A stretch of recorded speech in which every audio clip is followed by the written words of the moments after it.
आशा करता हूं आप सब बहुत अच्छे होंगे। मेरा नाम है सिद्धांत अग्निहोत्री। स्टडी ग्लोस पे आपका बहुत बहुत स्वागत है। इंडियन एक्सप्रेस का एक आर्टिकल है, तो आज हम बात करेंगे यूनिवर्सिटी ऑफ जिहाद। ये जो कहानी है, इस तरीके की कुछ तस्वीरें सामने आई थी, बात करेंगे। लेकिन 200 रुपए का हमारा शानदार course science one day exams के लिए, चाहे वो एसएससी हो, रेलवे हो, आपको बहुत ज़्यादा फायदा होगा।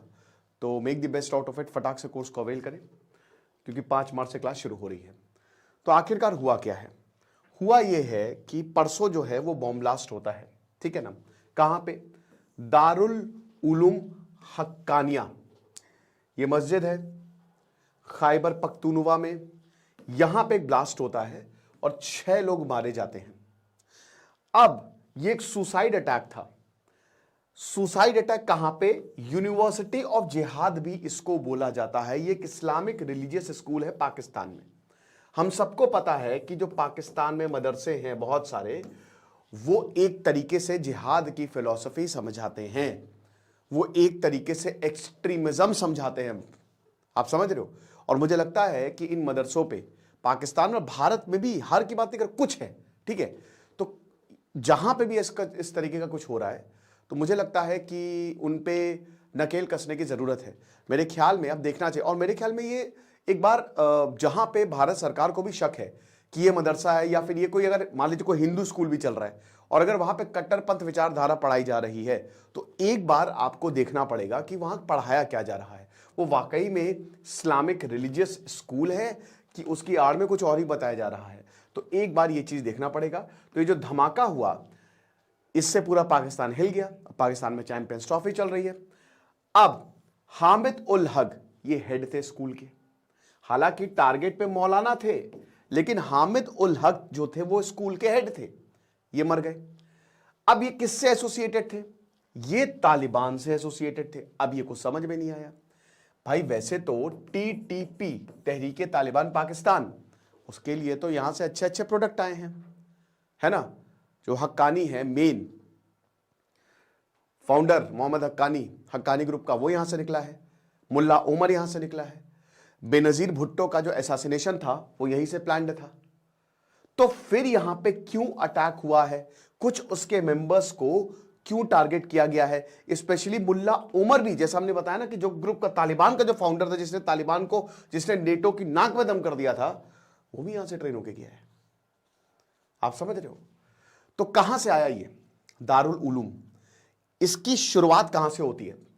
ये अखोरा खटक, यहां पे खैबर पख्तूनवा में एक जगह है, एक प्रोविंस अखोरा खटक, जो कि लगभग 55 किलोमीटर दूर है पेशावर से।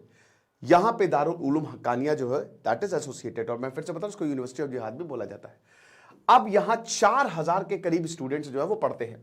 देखिए, मस्जिद है और उसके बगल में मदरसे होते हैं, और मदरसों के काम मैंने बताया ना, बहुत अच्छे होते हैं। बहुत सारे, भारत में बहुत सारे मदरसे हैं जो मुस्लिमों को पढ़ाते हैं, ठीक है। और वहां पे ही वो खाते भी हैं, वहां पे ही वो रहते भी हैं। वहां पे एजुकेशन और पूरी मुफ्त, फ्री है ये, ठीक है ना। तो यहां पे 4000 स्टूडेंट्स के करीब जो है पढ़ते हैं। कब इसको स्टैब्लिश किया गया था? 1947 में, 1947 में, जब भारत आजाद हुआ था। शेख अब्दुल हक, अब यहां से दारुल उलूम देवबंद सेमिनरी से ये एजुकेटेड हुए थे। अब इसके बारे में मैं ज्यादा बोलना नहीं चाहता, लेकिन हाँ, देवबंद जो है हम सबको पता है। तो ये भी स्कूल 1866 में फाउंड हुआ था। अब जाहिर सी बात है, एक देवबंद फिलोसफी का स्टूडेंट 1866 में, 1866 में देवबंद का भी वो एक स्कूल फाउंड करता है 1947 का। तो आप समझ सकते हैं प्रोडक्ट कैसा होगा, ठीक है ना। तो जो प्लेस था जहां से देवबंदी मूवमेंट शुरू हुआ था, ठीक है, वहां से।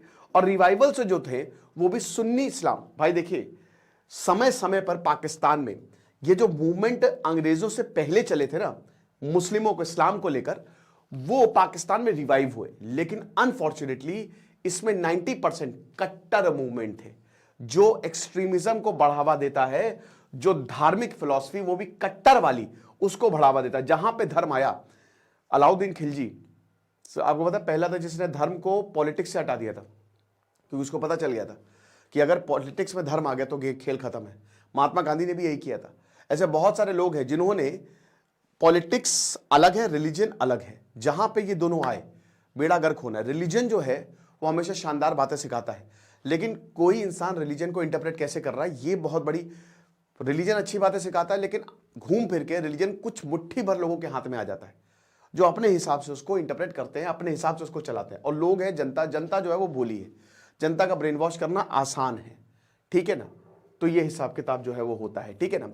तो अब वही बता रहे हैं कि जो कोर प्रिंसिपल है इस्लाम, अब यहां पे ये जो पूरा का पूरा मूवमेंट चला जिस पे ये स्कूल भी बना, ये बता रहे हैं कि भैया देखिए हम तो इस्लामिक प्रिंसिपल पे हमने ये स्कूल बनाया है ना। अगर इस्लामिक प्रिंसिपल शायद इन्होंने सही पढ़ा होता तो कभी इस तरीके की चीज नहीं करते, लेकिन उन्होंने कहा कि हमने तो स्कूल जो है वो बनाया है, तो इस तरीके का जो है वो कुछ दिखता है, आप देख सकते हो। लेकिन वही प्रॉब्लम बहुत ज्यादा है कि यहाँ पे जो है वो धमाका, और भाई जाहिर सी बात है भाई जान जाए, ये सही बात नहीं है, कोई भी अगर मरे। तो जो देवबंदी मूवमेंट है वो साउथ एशिया में फैल गया, हम सबको पता है, ठीक है ना। जैसे ही भारत का पार्टीशन हुआ, देवबंदी मूवमेंट जो है वो साउथ एशिया में, पहले भारत में 1866 में आप जब ये बना तो भारत में ही सीमित था, लेकिन फिर साउथ एशिया में फैला, ठीक है, साउथ एशिया में फैला। और वहां पे इसने सेमिनरीज जो हैं और मदरसा जो है वो स्टैब्लिश करना शुरू किए, ठीक है। अब जाहिर सी बात है इनको अपनी फिलॉसफी को आगे ले जाना था, तो अब austere version of Islam, specially जो पाकिस्तान अफगानिस्तान बॉर्डर पे है, ठीक है ना, वो यहां पे पढ़ाने लगे, ठीक है। एक्सट्रीमिज्म का यहां पे भयानक तरीके से उदय होता है। और देखिए आतंकवाद जो है वो बहुत, टेररिज्म की कोई एक यूनिवर्सल डेफिनेशन नहीं है, लेकिन 1947 के बाद भारत ने आतंकवाद का एक भयानक स्वरूप देखा है। भारत सबसे ज्यादा पीड़ित रहा है आतंकवाद से, नहीं सबसे ज्यादा तो पाकिस्तान और अफगानिस्तान। देखिए जहां से आतंकवाद पनपता है, जैसे पाकिस्तान बर्बाद है, अफगानिस्तान उससे ज्यादा बर्बाद है ना, बर्बाद है। आप लोगों को ही तो चलाओगे, इससे कुछ मिलता तो है नहीं, ठीक है। अब most renowned religious educational institution बन गया। कहना गलत नहीं होगा कि अगर हम यूनिवर्सिटी ऑफ जिहाद की बात करें तो इस समय पूरी दुनिया में सबसे ज्यादा एक्सट्रीमिज्म यहां से उत्पन्न हो। तो बड़े बड़े लीडर्स, रिनोन लीडर्स जो हैं, ठीक है ना, तालिबान के जो आतंकवाद फैला रहे हैं वो यहां से पढ़े। लेकिन आपको बता दूं कि 1980s के बाद देखिए 1979 से लेकर 1989 तक ये वो एरा था जब सोवियत अफगान वॉर शुरू हुआ, और 1980 के बाद इस स्कूल ने तबाही मचाना शुरू किया। हर न्यूज़पेपर में इसका नाम आता था, मतलब हेडलाइंस ये, क्योंकि तालिबानी यहीं से तो उठे हैं ना। तो तालिबानी कहां ट्रेन होते थे, यहां पे बहुत सारे स्टूडेंट यहां से पढ़ के निकले और आतंकवाद फैलाया।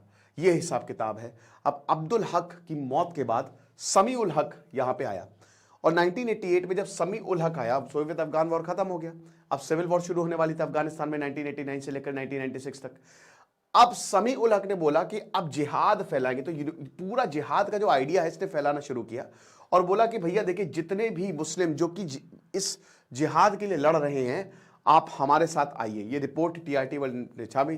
तो अब समी उल हक जो है उसने स्कूल को, पहले उतना ज्यादा एक्सट्रीमिज्म, लेकिन बाद में इसको ट्रेनिंग ग्राउंड में कन्वर्ट कर दिया कि जितने भी तालिबानी आएंगे वो यहीं से ही जाएंगे। भैया आपको अगर कहीं पे आतंकवादी बनना है, आपको हमारी यूनिवर्सिटी में आ जाइए। आप समझ रहे हो? तो इस तरीके से काम हुआ है। तो ये पर्सनल स्ट्रगल था, ठीक है ना। अब वही मैं आपको बता रहा हूं, देखिए कितनी डेंजरस चीज होती है। अगर जनता जागरूक ना हो ना तो ऐसे ही ब्रेन वॉश होता है। एक इंसान का खुद का प्रोपेगेंडा उसने पूरे समाज में फैला दिया है ना, उसने ये पर्सनल स्ट्रगल जो है, और आज यूनिवर्सिटी बहुत बदनाम है।